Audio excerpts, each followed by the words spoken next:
wake itself up if you just slept in and woke up, when you were ready.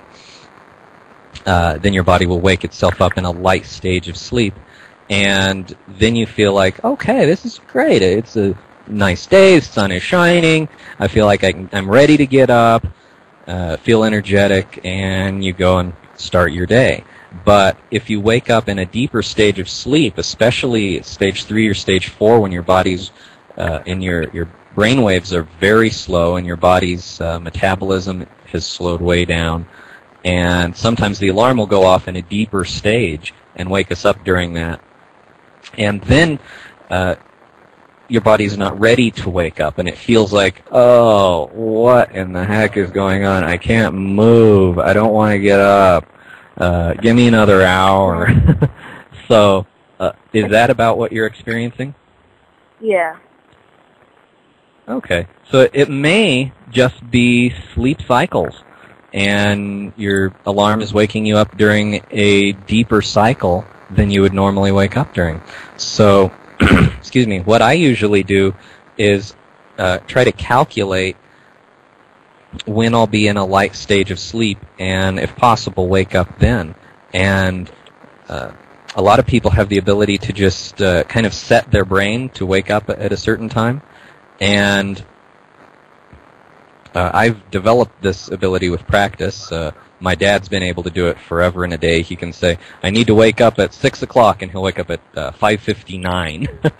And mine isn't quite that precise, but I can do it. But my body always seems to wake me up during the light stages of sleep when I do that. And if I say I need to get up, say, by 8, and maybe my sleep cycle goes from 7 to 8:30, because they're usually 90 minutes, and then my body will get me up at 7 because that's the next light stage of sleep before that time. And anyway, you can do this deliberately by calculating it out, because each sleep cycle will last about 90 minutes. And it may vary just a teensy bit from person to person, but they're about 90 minutes. And so if you calculate, like for me, I said I do best on 7.5 hours. That's 5 90-minute sleep cycles. So if you take that into account and have either 6, 7.5, or 9 hours, let me see, is that correct? Yeah. 6, 7.5, or 9, then you'll probably have a lot more success getting up and feeling like you can go about your day. And you also need to take into account how long it takes you to go to sleep, too. Yeah.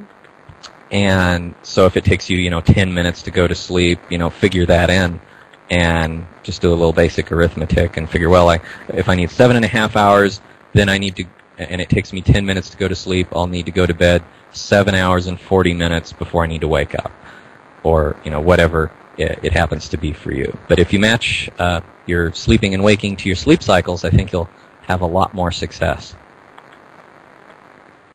Okay. All right. Well, thanks for calling. Oh, Go ahead. Do you have another question? No, I was just wondering if you guys have any other thing I can find you through, like Facebook, Twitter. Oh, yeah. I'm actually on Facebook as Chris Lewis MH, and my website is chrislewismh.com. And I'll just say the spelling for you and all the other listeners, too. It's ChrisLewisMH.com, and the MH stands for Master Herbalist. So chrislewismh.com, and I've got a lot of articles on there. I've got a blog, several pages that describe what I do. There's even a place where you can send in your questions. Okay. Thank you. Mm-hmm. Okay. It's been my pleasure, Josh. Thank you for calling. Okay. Super. Okay. Okay, someone's asking, I have a cat, Molly. She wakes me up several times during the night, and I really do not like it. Getting rid of the cat is not an option, LOL. I know the feeling. Well, a lot of times, I don't know if she's sleeping in the room with you or in the bed with you, but maybe she just makes noise outside the door. Maybe a few more details, if you can provide them, would be helpful. But I know a lot of people who have their pets actually sleep either in the room or even in the bed with them. Oh, she does. Okay, yeah. Is she just sleeping in the same room, or is she actually in the bed with you? If you could let me know that. And I know a lot of people. It says she's very talkative, and I know a lot of folks who just love their pets so much, and I can sympathize. They're part of the family. I mean, you don't want to make them feel or act like you think would make them feel unwelcome.